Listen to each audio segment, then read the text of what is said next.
security and for related purposes. I move to questions without notice, and I table further information with respect to questions asked by Senator Waters last week. Senator Gallagher. Thank you, Mr President. My question is to the Minister representing the Prime Minister, Senator Birmingham. When JobKeeper ends at the end of March, how many people will lose their jobs? The Minister representing the Prime Minister, Senator Birmingham. Thanks, Mr President.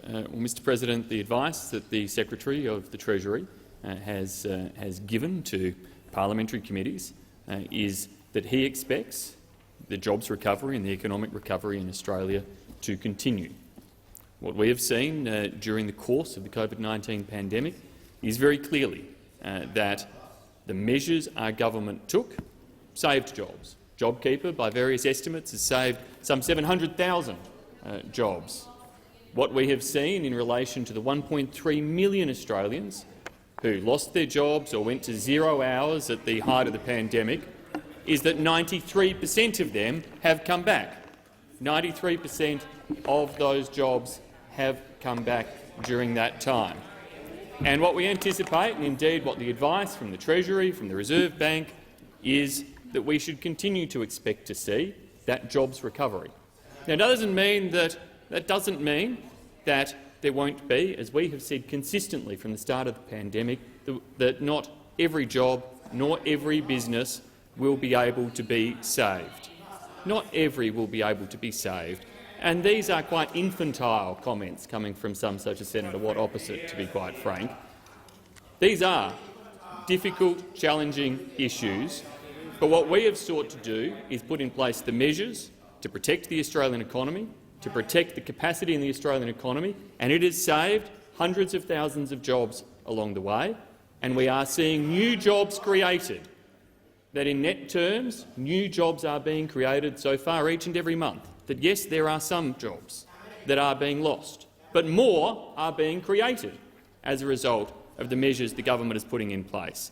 And post-March there will continue to be enormous stimulus, enormous activity across the Australian economy as a result of the different policy measures that our government continues to put in place. Senator Birmingham. Senator Gallagher, a supplementary question. Thank you, Mr President.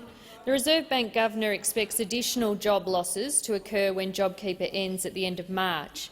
Minister, youth unemployment is more than double the national unemployment rate, sitting at 13.9%. How many more young people will lose their job when JobKeeper ends? Senator Birmingham. Well, Mr President, we absolutely acknowledge that there is a particular challenge with youth unemployment.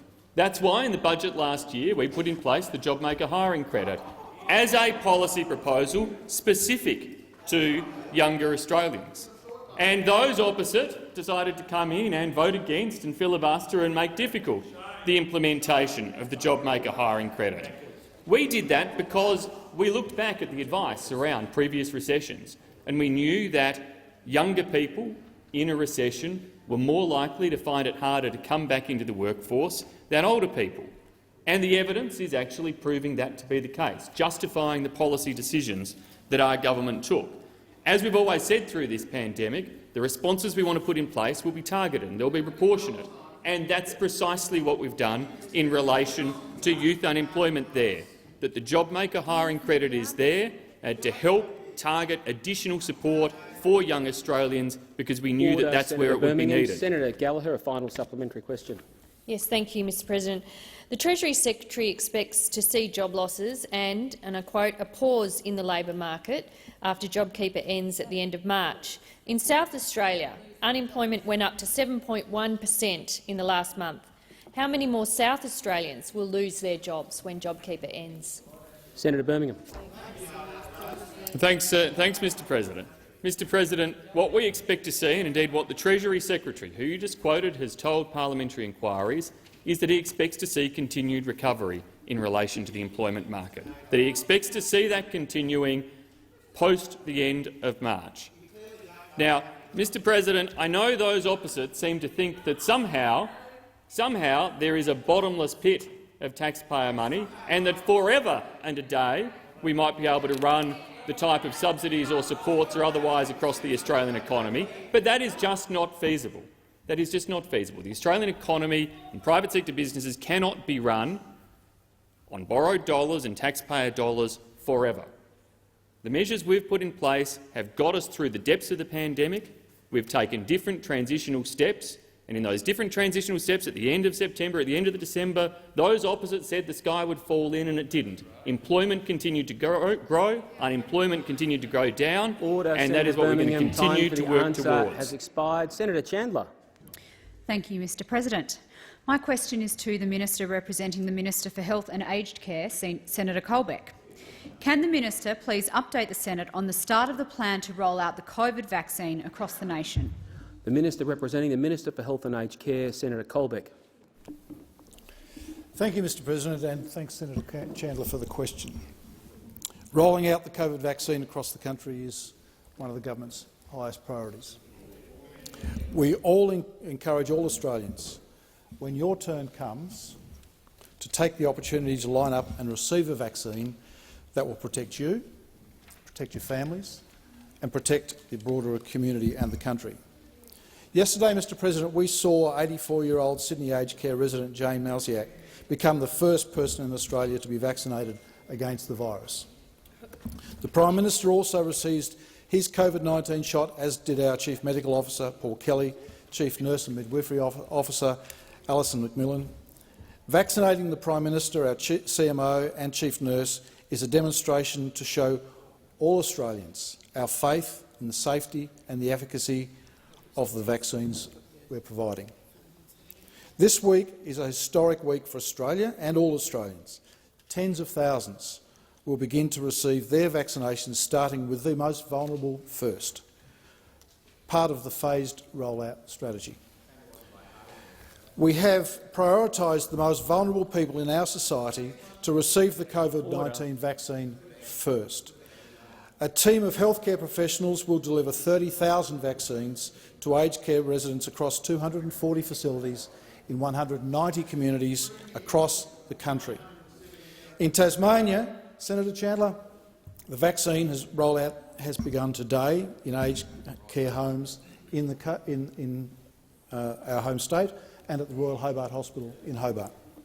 A further 50,000 vaccines nationally for border quarantine and frontline health workers will be delivered through 16 hospital hubs, including the one in Hobart, Mr President. I'd like to reinforce what the Chief Medical Officer said yesterday. I trust that most Australians will take this vaccine once it becomes Senator available. Colbeck. Senator Chandler, a supplementary question. Thank you, Mr President, and I thank the Minister for his response. Can the Minister outline how the National Vaccine Program will reach our population through a phased rollout? Senator Colbeck. Thank you, Mr President. Today we have begun Phase 1A of our national rollout strategy, looking after the most vulnerable in our community, including aged care residents and staff. Phase 1B will include adults aged over 70 years, Aboriginal and Torres Strait Islander people over 55, and high-risk workers including defence, police, fire, emergency services and meat processing workers. Phase 2A includes adults aged 50 to 69 years, Aboriginal and Torres Strait Islander people aged 18 to 54 years and other critical high-risk workers. Phase 2B expands to the remainder of the population within Australia over the age of 16.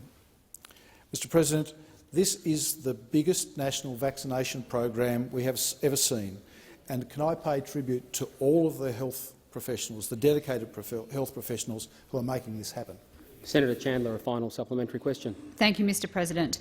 Can the Minister also update the Senate on how Australians are being kept informed of the vaccine rollout? Senator Colbeck.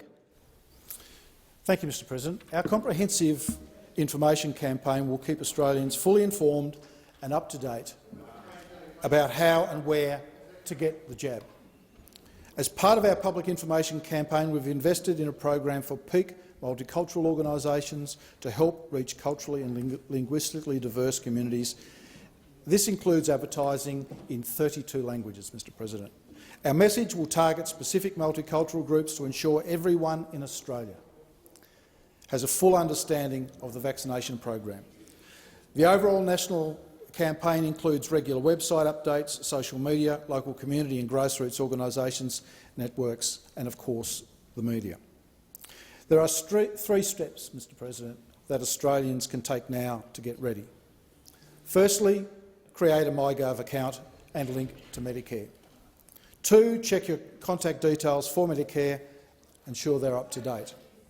And 3, Order. view your Senator immunisation Colbeck. history Time for record. the answer has expired. Senator Polley. Mr President, my question is to the Minister for Defence, Senator Reynolds. On Thursday, the Prime Minister disclosed in House question time that the minister met with the Assistant Commissioner of the Australian Federal Police on the 4th of April. What was the purpose of this meeting? The Minister for Defence, Senator Reynolds. Thank you very much. Thank you, Mr President, and I thank the senator for the question. As I made very clear in my statement on Thursday, that during my meeting with Brittany, that she would have my full support in whatever course of action she chose to take, and that she would have full access to counselling services, and that if she wished, I would assist her get access to the Australian Federal Police. And without betraying any confidences, as I've consistently not done here, I did, through my staff, reach out to the Australian Federal Police for an appropriately qualified person to talk to Brittany, and that is my understanding of what occurred. Senator Polley, a supplementary question. Thank you, Mr President. Was Ms Higgins aware that the minister was meeting with the Assistant Commissioner of the Australian Federal Police? Senator Reynolds. Look, again, that goes into the matter of private conversations, which I have consistently, Senator, I've got Senator said Wong. remains. Senator Reynolds, I have Senator Wong on a point of order. Senator Wong. The point of order is relevance. I think we showed some courtesy for how the minister was last week. That does not obviate her obligation to be accountable to this chamber for her conduct. And she is being asked a question, Mr President, about whether or not this meeting occurred with the permission or with the knowledge of the complainant. There is no prejudice associated with that. It is a matter in which the Prime Minister has spoken about in the House, and I'd ask the Minister to respond to the question. I've allowed you to make the point, Senator Wong. I don't believe that the Minister is not being directly relevant, because I think she is addressing the question. There is an opportunity to debate questions after question time. I'll call Senator Reynolds. Thank you very much, Mr President, and I'll continue because it was only 7 seconds. So, as I've consistently said, on that Monday, we made available and advised that we would provide and make available the appropriate counselling services, which was done, and also that if she wanted to talk to the Australian Federal Police, that we would facilitate that at all times, and all times through that process. As I've said in this chamber a number of times, everything that was done was with her knowledge and with her concurrence. From that day right through, it has always been my first and only consideration was her privacy, her agency, and to take my steps. Senator Polley, a final supplementary question. Thank you, Mr President.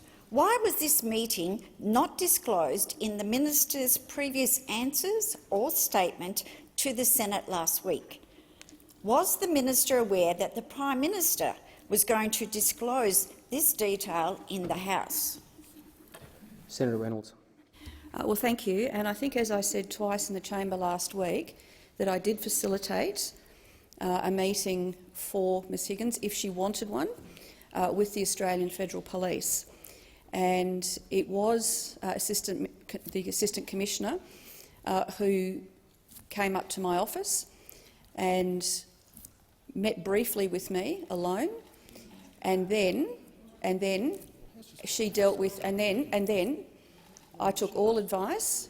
Again, I took all advice, and then the AFP met with Brittany, and that was the conclusion of my engagement, because I had made the reference to the AFP. And again, what we discussed in those meetings is not my story to tell. It is not my story to tell, and I have always and I continue to respect her privacy and her story, and I will Senator continue to do Reynolds, so. time for the answer has expired. Senator Henderson. Thank you very much, Mr President. My question is to the Minister for Foreign Affairs, Senator Payne. Will the Minister update the Senate on the recent Quad ministerial meeting and advise how Australia, India, Japan and the United States are deepening cooperation on shared regional priorities in response to the COVID-19 pandemic? The Minister for Foreign Affairs, Senator Payne.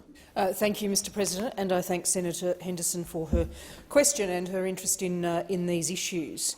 Mr President, Australia regards the Quad as a positive diplomatic arrangement with an agenda to match. It brings together 4 like-minded democracies, Australia, the United States, India and Japan, committed to respecting and upholding international rules and obligations through positive, practical engagement to protect and support the sovereignty, the prosperity and the security of our region. Late last week, my 3 Quad counterparts and I discussed some of the most pressing issues facing our region, including our common recovery from COVID-19 in both health and economic terms, including our joint commitment to tackling climate change, the equitable distribution of safe and effective COVID-19 vaccines and broader health security issues such as reducing the risk of future pandemics. Ministers and secretaries reaffirmed our commitment to strengthening the Indo-Pacific's health and economic recovery from the COVID-19 crisis in a way that helps us all countries in the region reinforce their sovereignty and their resilience.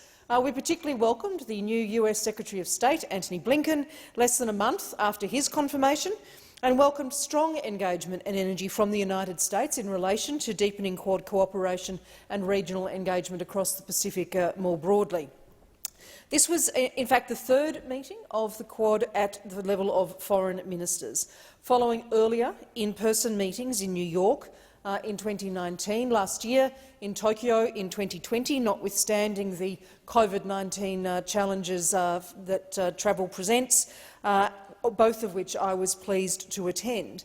We have committed to meeting at least annually, and I'm confident the value of these meetings will only grow and ensure our cooperation on tackling regional challenges deepens in a way that benefits our whole region. Payne. Senator Henderson, a supplementary question. Will the Minister advise the importance of Australia, India, Japan and the United States working together on shared regional priorities, and particularly, of course, in relation to the pandemic? Senator Payne.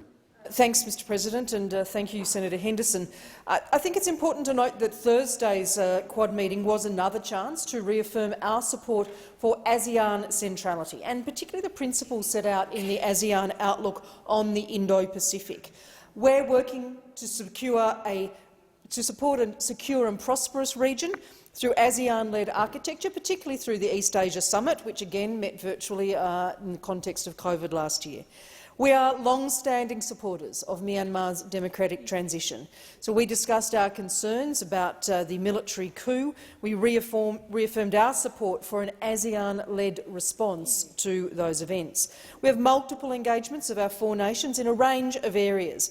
Last October, for example, I joined counterparts from Japan and the United States to announce the first project under the Trilateral Partnership for Infrastructure Development in the Indo-Pacific, the Palau Cable Spur. I think it was in September, Minister Birmingham participated in an Australia-India-Japan meeting on resilient supply chains. Expired. Senator Henderson, a final supplementary question. Thanks, Mr President. Will the Minister advise the Senate how these engagements are vital to upholding rules and norms in our region? Senator Payne. Thank you, Mr President. These are very important engagements because the Quad's positive agenda complements Australia's other bilateral, regional and multilateral engagements, including, of course, as I said in my previous response, with ASEAN, to support an open, inclusive and resilient region anchored in international law. We reiterated our commitment to ongoing practical work deepening Quad cooperation on regional priorities that were agreed at our in-person meeting in Tokyo last year. They include maritime security, infrastructure, supply chain resilience, as I've mentioned, counter-terrorism, humanitarian assistance and disaster relief, cyber, countering disinformation, as just a number. We discussed the importance of deepening our cooperation to address climate change, including Australia's focus on supporting adaptation and resilience in the Pacific through our $1.5 billion climate finance commitment through to 2025. So despite the significant disruption that COVID-19 is causing, Australia remains absolutely focused on working with our key regional partners to respond to these longer-term challenges. Time for the answer has expired. Senator Waters. Thanks very much, President. My question is to the Minister representing the Prime Minister, Senator Birmingham. Given that a fourth woman has now come forward with sexual assault allegations against the same perpetrator, has the alleged rapist of Brittany Higgins ever held a lobbyist pass, been on the lobbyist register, or had lobbyist meetings or communications with ministers or their staff since the rape occurred? And has he visited Parliament House or any other Commonwealth office since that time? The Minister representing the Prime Minister, Senator Birmingham. Thanks, Mr President. I thank Senator Waters for her question. I understand Mr Band asked a similar question in the House. The Prime Minister in the House indicated that he is not aware of whether such matters have occurred in relation to pass holders or the like. However, the Prime Minister undertook to confirm those matters and to have anything attended to and advised as quickly as possible, and certainly in this place I will do likewise. Senator Waters, a supplementary question. Yes, thanks, President. Given the role of the Department of Finance in handling staff complaints and terminations, what was the former Finance Minister told regarding Ms Higgins' rape allegations and the subsequent mishandling of the complaint? Senator Birmingham. Thanks, Mr President. Mr President, I'll take the question on notice in terms of what advice may have been provided to Minister Cormann. My understanding is that, as Senator Reynolds has indicated, there were instances of advice provided to her, particularly in relation to the termination processes that exist around the individual who was released due to security breaches. But as for any other advice or information that actually was provided to Minister Cormann, as per your question, I'll bring that to the chamber. Senator Waters, the final supplementary question. Thanks, President. If the Prime Minister persists with the inadequate internal review by Mr Gaetjens into the mishandling of the response to Brittany Higgins' rape allegations rather than an independent investigation, will the government guarantee that Mr Gaetjens' full report will be made public, and will he have full investigative powers and access to all relevant ministers and staff when undertaking his review? Senator Birmingham. Thanks, Mr President. Yes, he will have such access. Let me also, as I stated in the chamber this morning, I understand Ms Higgins has made public her intention to request a full investigation with the Australian Federal Police, and the government will provide complete and full cooperation with that investigation, as we have always intended to do, following the engagements that Minister Reynolds outlined her facilitation of earlier on. Senator Gallagher. Thank you, Mr President. My question is to the Minister representing the Prime Minister, Senator Birmingham. To date, how many employers have registered to claim payments under the JobMaker Hiring Credit Scheme, and how many employers have received payments to date? The Minister representing the Prime Minister, Senator Birmingham. Thanks, Mr President. Well, I don't have the specific data that I can provide the Senator at present, but I'll happily bring anything that I can. Order. Senator Birmingham, in a response to an earlier question from Senator Gallagher, that the evidence was in. Senator the Gallagher. Evidence was Senator Gallagher, in. I'm afraid that's not a point of order. The minister is entitled to take questions on notice, and I call him to continue. Well, thanks, and indeed, I'm pleased that Senator Gallagher was listening, or at least listening in part to what I was saying.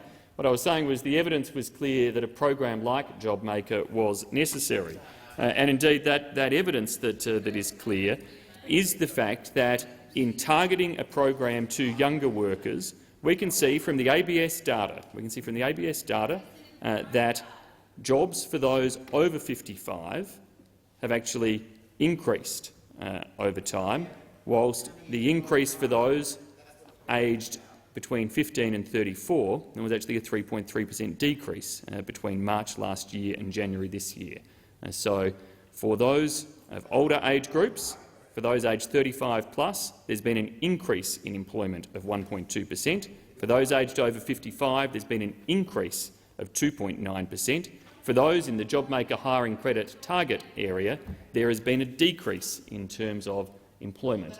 And so this, Mr President, was exactly what the evidence and analysis that Treasury had given to us demonstrated, that there was a genuine risk in this recession, as in past recessions, that youth unemployment would be the last to recover, and that you would have younger Australians potentially facing longer periods of time on unemployment. That's why, Mr President, we put in place a program targeted precisely to that cohort of individuals, and that we did so making sure this program had safeguards, because I think I can predict where the supplementaries are likely to go, clear safeguards in place to make sure that employment had to be additional to existing numbers, so that there would be safeguards around existing employees, but incentives to get young Australians back into jobs. Senator Gallagher, a supplementary question. Thank you, Mr President. How many new jobs have so far been created as a part of the government's JobMaker hiring credit scheme? Senator Birmingham. Well, Mr President, that is very similar, I think, to the primary question, which I took on notice to provide the senator with any figures in relation to registration and take-up of the scheme. And so we'll come back to the chamber with that. This scheme is at an early stage of its operation. Senator Watt can chuckle. So let me get this straight. Is it the contention of those opposite that they don't want a youth employment scheme? Is that what they're saying? Order. Is that what this lot are actually still saying? They don't want incentives to employ young Australians. Is this what I'm getting from those opposite? That they actually think there's not a problem there to worry about? Is that their contention? That somehow young Australians, well, it's fine, the statistics, the data, the evidence might all show that young Australians' employment situation is more vulnerable, but apparently they don't care. Apparently they don't care, opposite. Well, guess what? We do care, and we've done something about it, and we're working to implement that program. Order, and we want to make sure that we help time young for the Australians to answer get has the same. expired. Order, Senator Birmingham. Time for the answer has expired. Senator Gallagher, a final supplementary. Thank you, Mr President, and we look forward to the evidence being forthcoming to the chamber. Can the minister guarantee that no worker has lost or will lose their job as a result of the government's JobMaker hiring credit scheme? Senator Birmingham. Well, Mr President, I'm assuming the prompting of these questions relates to some media reporting that I've seen today about FOIs that were released by the Treasury. I think it's important, given some of the selective quoting of those FOIs, to make clear that they also say very clearly— Senator Birmingham. Senator Wong, on a point of order. Mr President, direct relevance. It can't be directly relevant to refer to quotes which were not contained in the question. We've simply asked the minister to guarantee that no worker has lost or will lose their jobs. I'm reluctant, Senator Wong, to make a ruling that quoting from another document can't be relevant to the question. I've allowed you to make the point. I will listen carefully to the minister's answer. Senator Birmingham. Thanks, Mr President. That those FOI documents include the statement from Treasury, and I quote, "The hiring credit does not create an incentive for an employer to replace an older worker with several new part-time workers." That's what's implicit in Senator Gallagher's question, and the government rejects that. We built this program with clear additionality criteria in place. In fact, a double-barrelled additionality test there. Firstly, that the business would have to be increasing the headcount of employees, and secondly, that the payroll for the business would also have to increase. So that those two criteria there to make sure that indeed a business has to be taking on new employees, new additional employees, growing the payroll, and under this program, young employees to give young Australians an opportunity. Senator Hanson. Thank you very much. My question is to the Minister representing the Prime Minister in the Senate, Senator Birmingham. Minister, Christine Holgate led Australia Post to record revenue levels in a period of immense challenge and has previously been praised by the Prime Minister and the Australia Post Board. Given that stakeholder ministers were briefed in late November by Ms Holgate and in December and January at meetings with members of the Licensed Post Officers Group, that the chair of Australia Post made several incorrect statements when attending Senate estimates on November the 9th, in particular with reference to Ms Holgate. Why, more than 3 months since the Prime Minister was first made aware the chair, Lucio Di Bartolomeo, had lied to and misled Senate estimates in evidence regarding Ms Holgate, and after she was completely exonerated by Australia Post independent inquiry, has he not taken action to hold the chair accountable? The Minister representing the Prime Minister, Senator Cormann. Sorry, Senator Birmingham. Apologies. Thank you. Thank you, Mr. My Speaker. apologies. Oh, Mr. President, well sorry. I thank Senator Hanson for the question, although I don't accept all of the characterisations made in Senator Hanson's question, particularly those in relation to Mr Bartolomeo. Obviously, his statements to parliamentary committees are on the record and they are there for scrutiny. In relation to Ms Holgate, let me say that I have. Let me say Order. that in relation to Ms Holgate, I have a very high regard for Ms Holgate, with whom I worked particularly in my previous portfolio of trade. I recognise the work that she did whilst at Australia Post. Ms Holgate took the step to resign from her position following some of the evidence that came out in the last lot of Senate estimates hearings. There has been a subsequent review in that regard.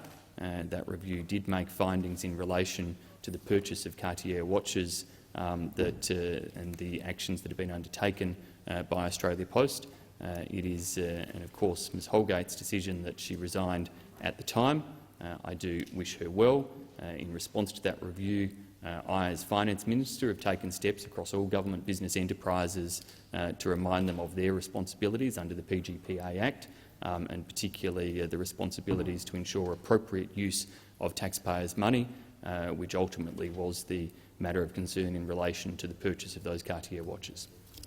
Senator Hanson, a supplementary question. Thank you. Minister, I am advised that the stood-down CEO of Australia Post has not signed an agreement to resign, and her standing down was not in accordance with Australia Post policy. Why is the Prime Minister protecting the chair of Australia Post, or is this a case of the Prime Minister not being advised of a matter impacting the treatment of a high-profile female?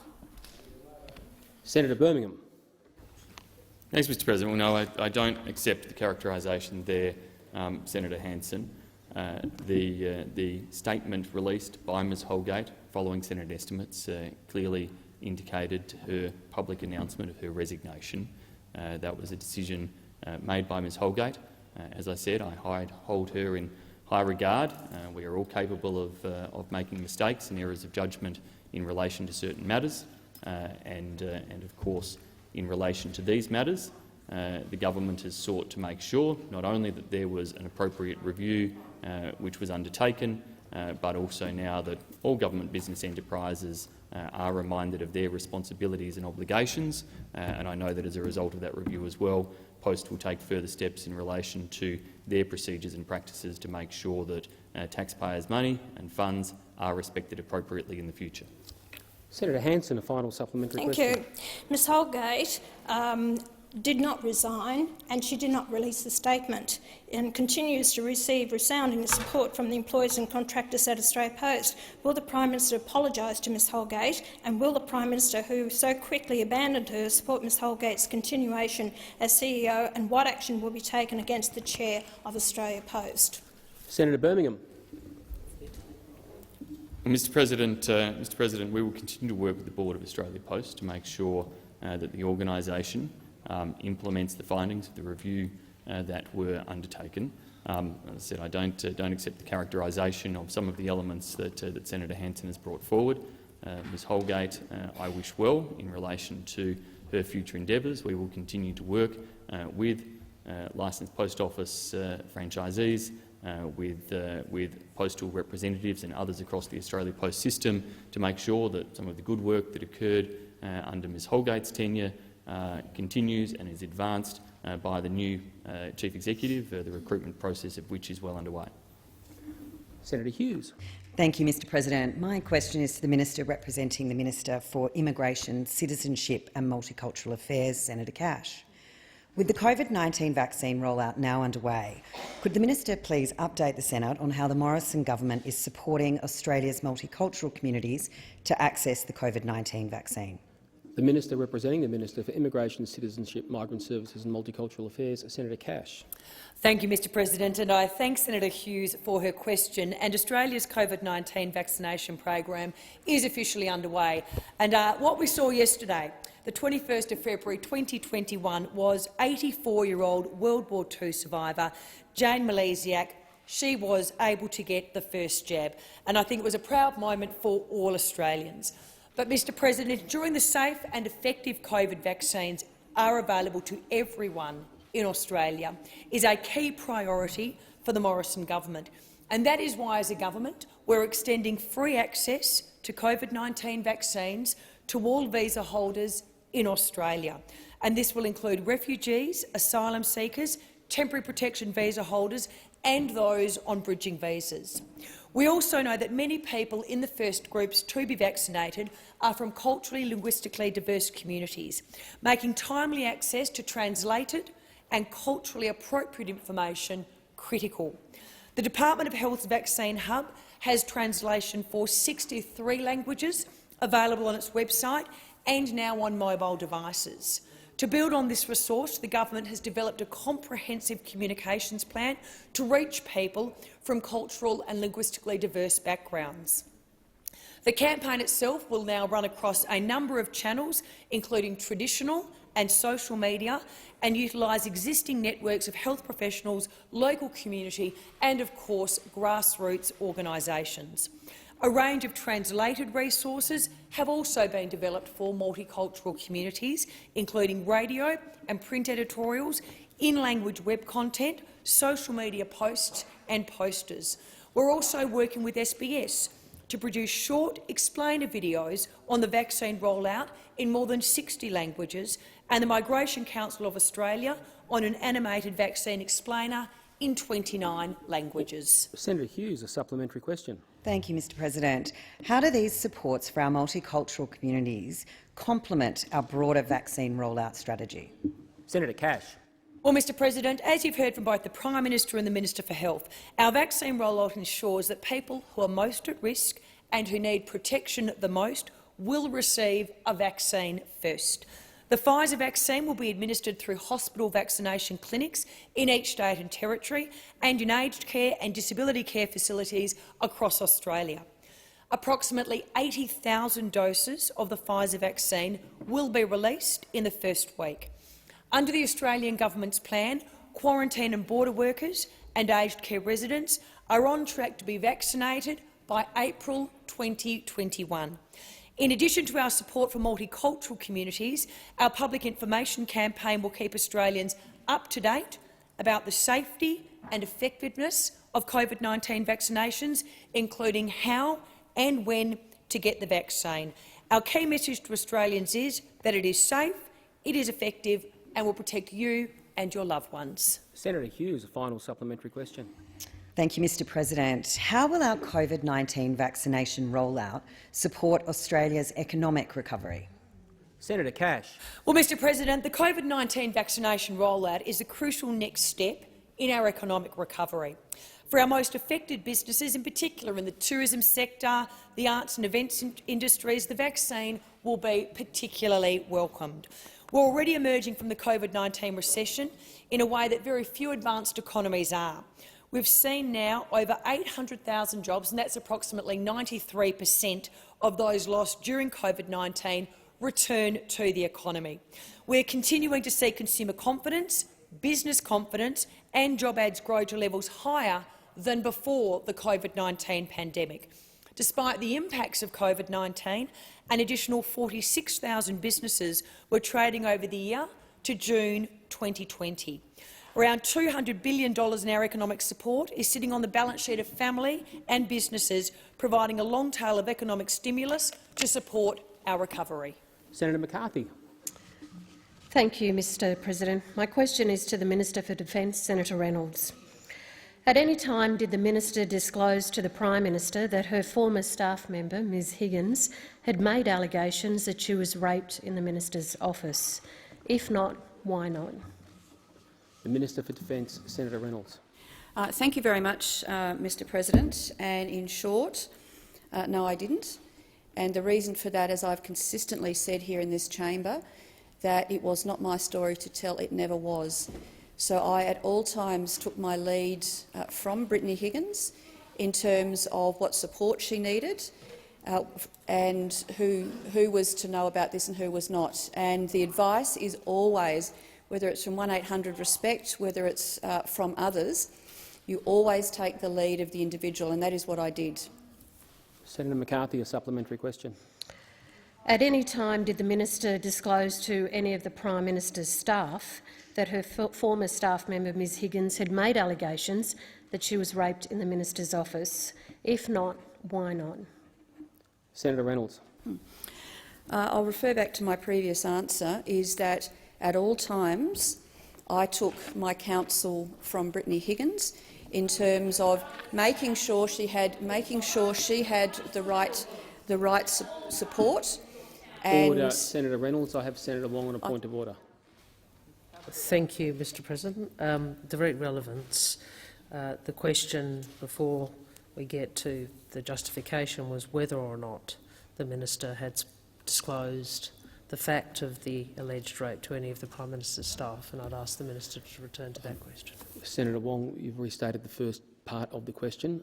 I believe the minister was being directly relevant with the answer, and she's concluded her answer. Senator McCarthy, a final supplementary question.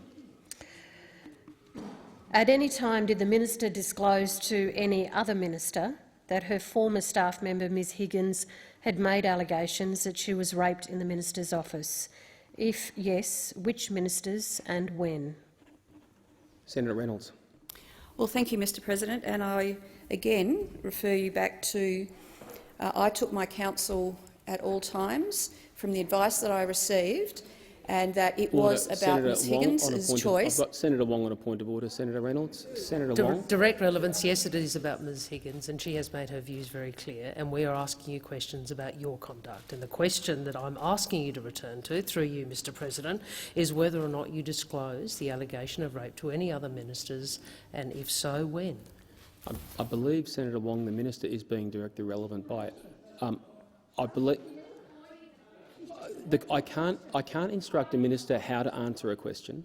I believe if the minister is explaining the reasons for a course of action that were raised in the question, that is being directly relevant to the question. There's an opportunity after question time to debate it. Senator Reynolds. Thank you very much, Mr President. And Senator McCarthy, in her question, is assuming the nature of a private conversation and private conversations that I had with Ms Higgins, and I have consistently said that it is not my story to tell, it is hers. And I will not, her privacy and in terms of any conversations we had were never mine to reveal, and they are still not mine to reveal. Senator Wong on a point of order. Order, direct relevance. We are not asking about private conversations with Ms Higgins. We are asking whether this minister disclosed those allegations to other ministers, and if so, when. This minister is accountable to this chamber, Mr President, for her conduct. I'm hasn't interpreting the minister's answers as giving reasons for the course of action she took or didn't took, so I don't want to rule that as not directly relevant. Senator Reynolds. Thank you, Mr President. And I say again that in the question that I was just asked in that last supplementary, it makes assumptions about what may or may not have been said in that conversation.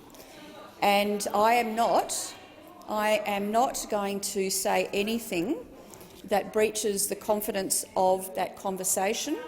And you are assuming, Senator Reynolds, time for the things answer has expired. Senator McLaughlin. Thank you, Mr President. My question is to the Minister representing the Minister for Industry, Science and Technology, Senator Seselja. The Morrison government has committed $1.5 billion to the Modern Manufacturing Strategy to assist Australian manufacturers across 6 national priority areas to scale up, improve competitiveness and build more resilient supply chains. Can the minister please update the Senate on the delivery of the strategy? The Minister representing the Minister for Industry, Science and Technology, Senator Seselja. Well, thank you very much, Mr President. I thank Senator McLaughlin for the question, a very good question. The government launched the $1.5 billion modern manufacturing strategy as part of the 2020-21 budget. It is a key feature of our JobMaker plan designed to harness Australia's manufacturing capability, drive our economic recovery and ensure future resilience. It's all about jobs and using the best Australian science and technology to scale up our manufacturing businesses for the long term. And delivery of the strategy is on track and it is well advanced. In fact, on Friday, the Minister for Industry, Science and Technology visited a great local business, Skycraft, to launch the $1.3 billion Modern Manufacturing Initiative and the first of our detailed industry roadmaps which have been developed by government in partnership with industry and will inform our grant delivery. Now, the first sector to be rolled out is space, and our other 5 priority sectors will be launched in the coming weeks. Businesses in the space sector can now apply for grants in 2 of the 3 streams of the initiative. Now, these 2 streams are designed to help businesses translate their great ideas into commercial outcomes and support projects that integrate Australian businesses into global supply chains. For these 2 streams, the translation and integration streams, the Commonwealth will cover up to 50% of the project costs. Now, this initiative is all about scaling up manufacturing to grow jobs, so the minimum grant will be $1 million. This is match funding because we believe that industry has to have skin in the game. I'm also pleased to advise that our stream to help SMEs improve their production, the Manufacturing Modernisation Fund, is also well underway, with grants between $100,000 and $1 million available. More than 500 applications were received, and when the round closed last month, and they are currently being assessed. And we expect that successful applicants will start to receive their funding this financial year. Senator McLaughlin, a supplementary question. Given space is the first of the sector priority area to be open for funding, can the minister outline the opportunities for businesses in the space sector? Senator Seselja. Well, thank you, Mr President, and yes, I can. Space not only captures the public imagination and opens up new worlds. Investment in space technology has practical benefits for our everyday lives. Now, from technology helping emergency workers plan for bushfires and farmers manage their crops, to advances in automation, robotics, engineering and satellite technology.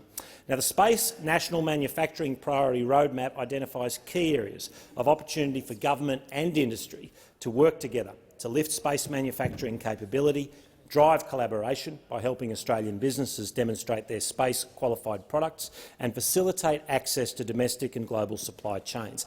Now, this will help Australian businesses compete for a slice of the growing global space industry, and there are benefits right down the line for business. For example, Canberra business Skycraft are building small satellite constellations to help improve our communications, travel and banking. They've teamed up with local Canberra manufacturer Xtech to produce Time the for the carbon answer fibre has expired. required. Senator McLaughlin, a final supplementary question. Thank you, Mr President. Can the minister more broadly outline how Australia is engaging with the international community to enhance opportunities in the space sector?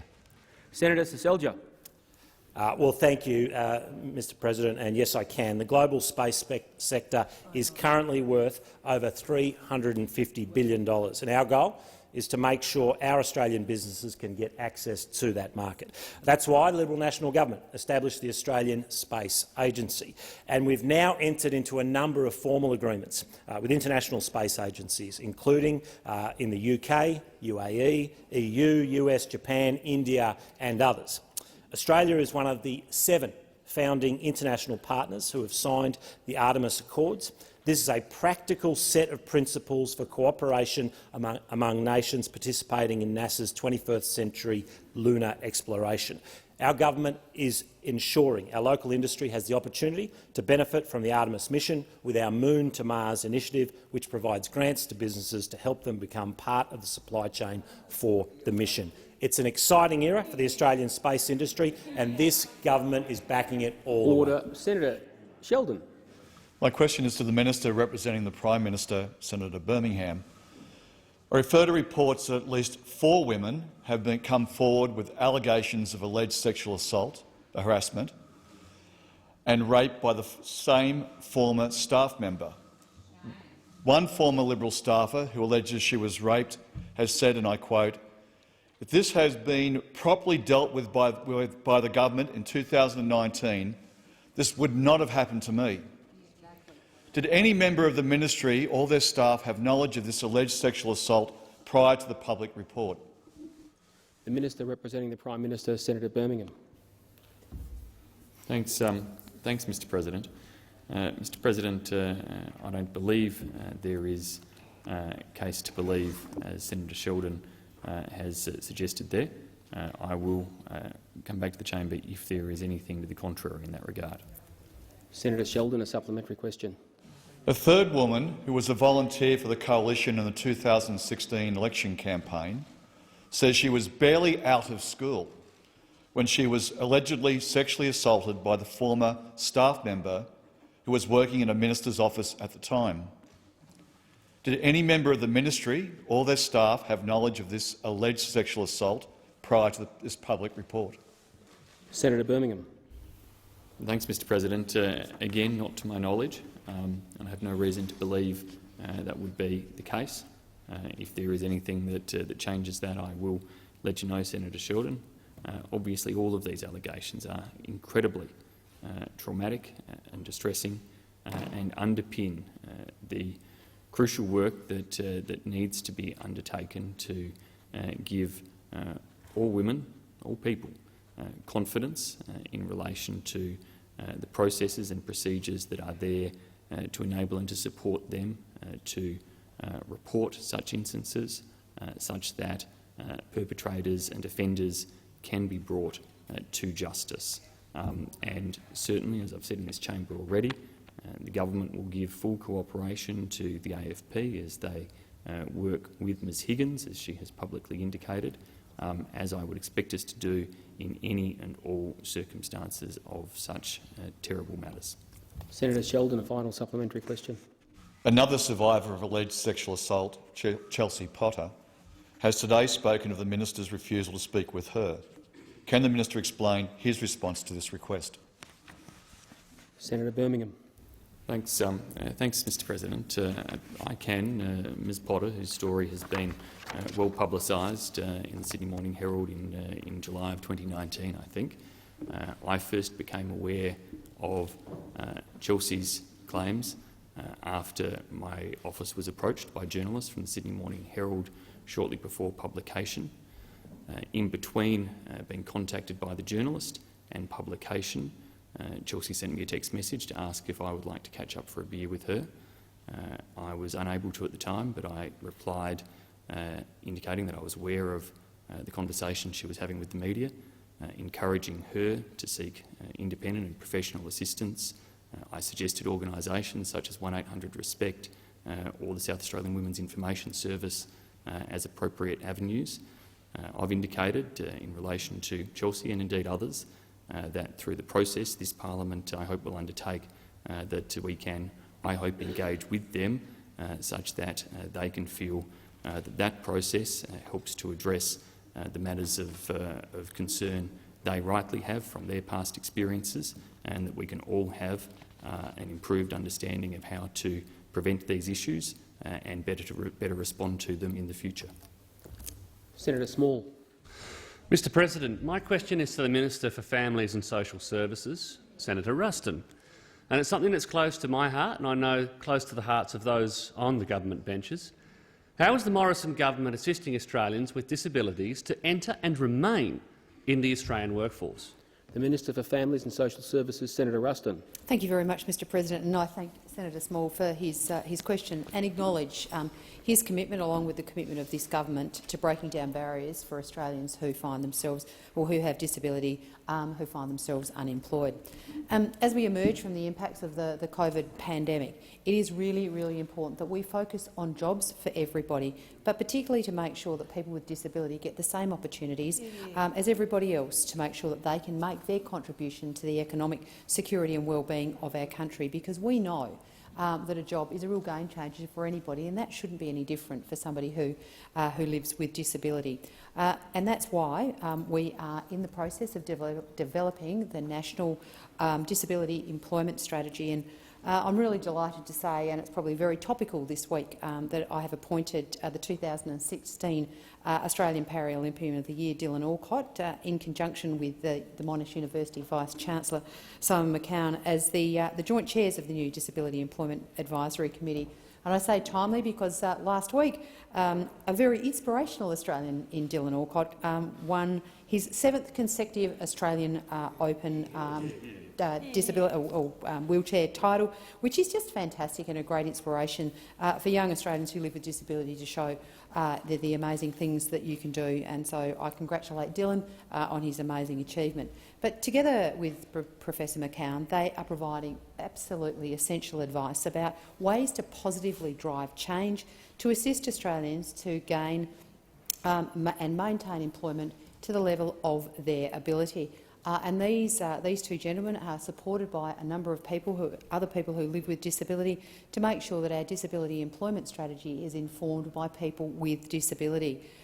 We want to invest heavily in breaking down the barriers because we know that people with disability can make some of the most outstanding employees, and that's a message we want to get out to employers so Senator they employ them. Senator Small, a supplementary question.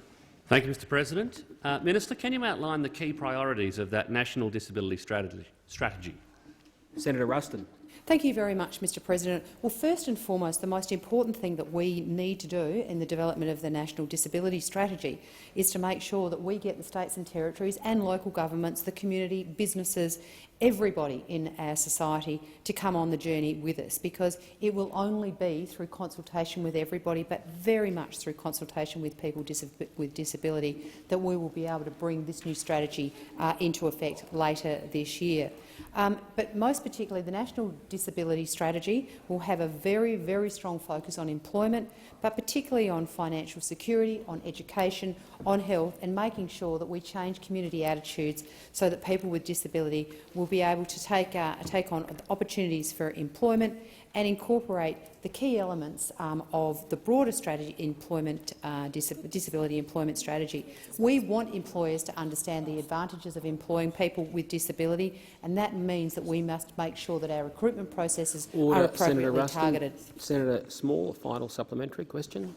In recognising work as not only an economic but a wellbeing construct, how is the government supporting young Australians experiencing mental illness into work? Senator Ruston. Thank you very much, Mr President. And I thank Senator Small because this is a very, very important issue. One of the things that was recently announced in the budget was an additional $45 million to more than double the number of Headspace sites around Australia that have got the independent placement and support program. This program, which now will be rolled out over 50 sites across Australia, is a very targeted program to make sure that we provide the clinical mental health support to young Australians, but at the same time use that support to be able to help them on a pathway or a trajectory to secure employment. Because we know that the onset of mental illness often occurs in young people. However, we know that we can significantly assist these people to transition, help them with their issues by assisting them in the transition to work. So under the IPS program, we want to make sure that people can have access to things like job coaching, targeted education and Senator employment Ruston, opportunities. time for the answer has expired. Senator Pratt. Thank you very much, Mr President. I have a question this afternoon for Senator Reynolds, the Minister for Defence. Reports indicate the Minister's then Chief of Staff sought advice from the Department of Finance about the handling of an alleged sexual assault. When did the Minister first become aware her Chief of Staff was seeking that advice? The Minister for Defence, Senator Reynolds. Well, thank you very much, Mr President. And as I said in my statement last week, that I became incrementally aware over a period of days of Brittany's stories with private conversations with her and my then Chief of Staff, and also via reports from parliamentary authorities. And when I met with Brittany on Monday, We made sure that she had the appropriate support and also had access to the Australian Federal Police, which she did. And beyond that, I'm certainly not going to go into any more detail about those private conversations. Senator Pratt, a supplementary question. When did you, as minister, through you, Mr. President, first see that advice, and what action did you take? Senator Reynolds. I could not have been any clearer in answering this. There was a course of conversations, as I said last week, and as incrementally as those conversations, the privacy of which I have maintained and I still maintain, I will not breach the privacy of those conversations. Order. Senator Wong. Senator Wong. Mr. President, this minister is accountable to the Australian people through this chamber. We are not asking her questions about what discussions occurred with Ms Higgins, although Ms Higgins' statements can speak for themselves. It is a very straightforward question. When did you first see the advice and what action did you take? I would ask you to ask the minister to come back to the question. Otherwise, really, one wonders about the purpose of question time if ministers are allowed to obfuscate and duck in this way. I've allowed you to restate the question. My view on this matter is if the minister is explaining the reasoning behind a course of action taken, that is directly... there's an opportunity after question time for debate, but are you on the point of order, Senator Pratt? You asked the question on the point of order. Ministers, in answering questions, are not able to... we can ask questions of fact, and we are asking, in this case, for a date. When did the minister first see that advice and what action? Now, we are able to ask direct questions. I've been through many of these iterations in estimates where we're told we can ask for facts and dates without revealing what that advice Senator was. Pratt. We're not asking for the advice, we're asking for a date. Pratt, please. Senator Pratt, my view on this matter is that if the minister is explaining a course of action that she took, then it's not up to me. If that is directly relevant to the question being asked, and I'm listening carefully, I've allowed opposition senators to restate the question. There's an opportunity to debate the content of answers, but I'm not in a position to direct. I will listen carefully to Senator Reynolds. Senator Reynolds. Well, thank you very much, Mr. President. And I have said many times now in this chamber that I became aware of this incrementally in terms of the circumstances. And on the Monday when I met with Ms Higgins— Senator Watt, on a point of order. On relevance, we're not asking about the chain of events. We're asking a very specific question around when this minister became aware about this piece of advice. On the point of order, we only got about 8 seconds into the minister's answer. If the minister is explaining a course of action, I'm going to decree that to be directly relevant. I do take the point. It was a very narrow question, so the course of action around the course of action needs to be explained in the context of being directly relevant to the point asked. Opposition senators have had the opportunity to make the question again, but I can't instruct a minister how nor the content of an answer to a question. And I've allowed Senator Wong, I've allowed opposition senators to do so, and I've just advised that a course of action can be explained and it needs to be directly relevant. The question was quite specific. I'll call Senator Reynolds to continue. I'm listening very carefully. Senator Reynolds. Well, thank you very much, Mr. President. And I do have no more to answer on this because I have covered this. I have covered this at great length. The fact is, those opposite in their questions, by the nature of their questions, are asking questions that go to the heart. Of the private conversations that I had. Order. And at the Senator time, Reynolds, I time respected for the her answer privacy. has expired. Order. Senator Pratt, a final Order. Senator Reynolds, time for the answer has expired. Senator Pratt, a final supplementary question. Mr. President, Ms Higgins has said that when police involvement was raised at the meeting with the minister and her Chief of Staff on the 1st of April 2019, that she was told, and I quote, We need to know now. Why was this said? Senator Reynolds. Thank you very much, Mr President. And again, this is Brittany Higgins' story to tell publicly. It is not. Order. It is not. It is not. Respecting her privacy, respecting the process that she is going through, it is simply not my position, respecting her agency and privacy, Senator to Wong say on anything Senator Wong on a more point on of the order. matter. Senator Wong on a point of order. Point of order, direct relevance. The minister should not hide behind Ms Higgins' courage. These are Ms Higgins' words and her account of what occurred. The chamber is asking this minister to explain why those words were said. I believe in this case, Senator Wong, it is particularly clear that the minister is explaining the reasoning for the answer she is giving, so I'm not in a position to instruct her to answer it differently. There is the opportunity immediately following question time to debate these matters. Senator Reynolds. I finished my answer. Order. Senator Birmingham. The further questions be placed on notice.